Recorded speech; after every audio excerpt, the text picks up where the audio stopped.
But first, some wintry weather for your Friday night. The bitter cold air is almost here. It's raining right now in some places, and some of you may even see some snow. Storm Track 5 Chief Meteorologist Chris Suchan has our first look tonight, and I don't like this look, Chris. We got it all tonight across the area right now. Around the metro, it just rained into that sunrise on Saturday. Brad, Ellen? Chris, thanks. A local grandmother gunned down in a random shooting spree hundreds of miles from home. A brutal crime that's left her family members shocked. KCTV5's Nathan Vickers spoke with them tonight, and he's live in Excelsior Springs tonight. Nathan? Brad, Christy Mitchell worked at Job Corps here in Excelsior Springs. Her live in Excelsior Springs, Nathan Vickers, KCTV5 News. Tonight in Paris, hundreds of people gathered outside the site of the terror attacks exactly 1 week after they happened. The death toll rose to 130 today when a wounded victim died. Since the attacks, police have conducted 783 raids, including one that killed the suspected ringleader. Two men who've seen the horrors of terrorism firsthand spent some time here in the metro today. I had the privilege of getting to hang out with two true bona fide American heroes this afternoon. Their story is both remarkable and historic. So remarkable that it's being made into a movie that you're going to be hearing a lot about very soon. This is Oz and Teague. Oz is on the left, Teague to the right. I was told they like to go by their nicknames, and considering they're both Marines, who am I to argue? A lot of Libyans, they'd come up and they'd, say, what, are you an American? What are you? And say, oh, we're American. And I mean, they were very, just happy that you were there, and they'd shake your hand. After serving in the Marines, Teague and Oz were working as security contractors in Libya. In 2012, they were just outside the U.S. State Department compound in Benghazi when it came under attack. You gotta send us. You're not the first responder. What Teague, Oz, and others did that day has now been made into a movie. Hey, we're coming in, we're on property. We know that 4 Americans died as Islamic militants overran the compound. Among the dead, U.S. Ambassador Christopher Stevens. The movie, 13 Hours, The Secret Soldiers of Benghazi, depicts the horror and carnage of the violence in Libya, as well as how many lives were saved when Teague, Oz, and 3 other military contractors stepped in. The subject matter of Benghazi has gotten hijacked by the politicians, and they've tried to spin it to be what they want it to be and not honor and show respect to the 4 Americans that died that night. And that makes Geist and Tijan angry, which is why they're so passionate about this film. They say there's so much about what happened in Benghazi that's never been told. After we left and the ambassador got killed, there was over 100,000 Libyans that protested his death. What both of these men are hesitant to talk about is their heroic behavior on an awful day in American history. To me, it's a foreign thought to not help somebody if I can.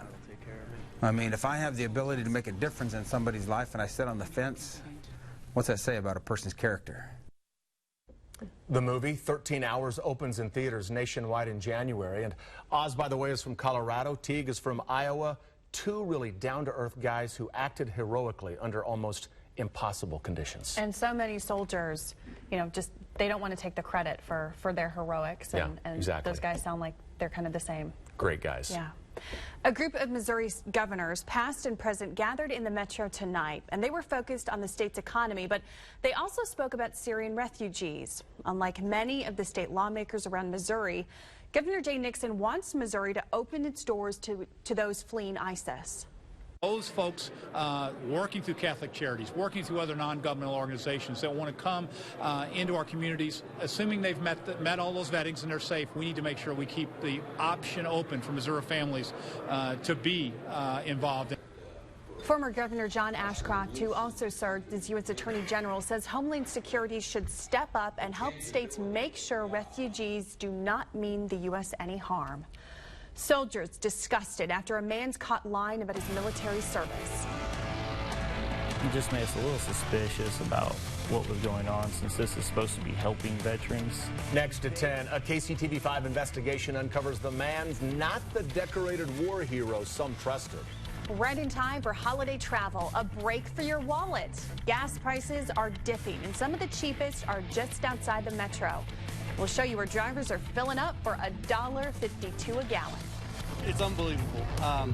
It's something that I'll never forget for me and my family. For the first time since he was gunned down during a crime spree, we hear from a heroic Wyandotte County Sheriff's deputy. The way KCK is honoring him tonight. Next.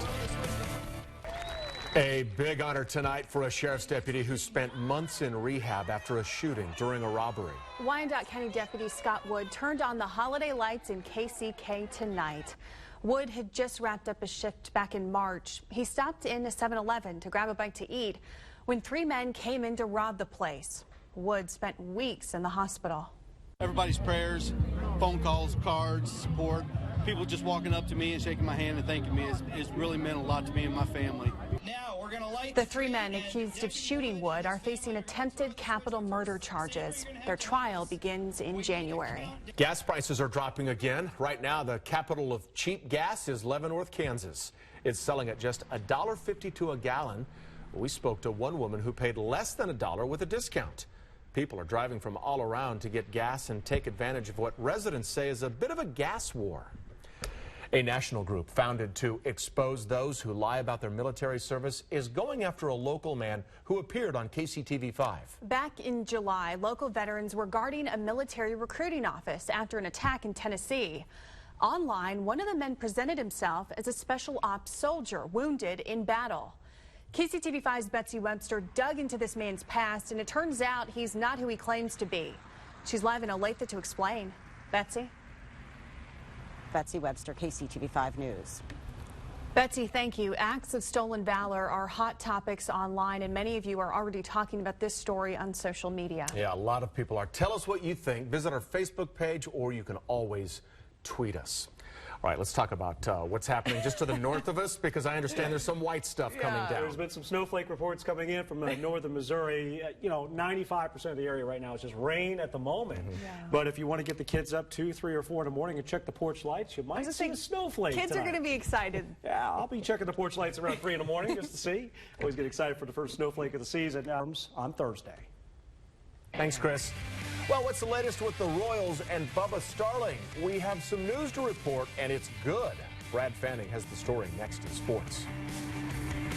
I'm rooting for him. Yeah, I think a lot of people are. Yeah. It's not going to be easy, though. I mean, Tennessee's not having a great year, but still. Tennessee's it's tough, Tennessee. but when your coach is leaving, I mean, a little extra juice, and hopefully they can get it done. So we'll see.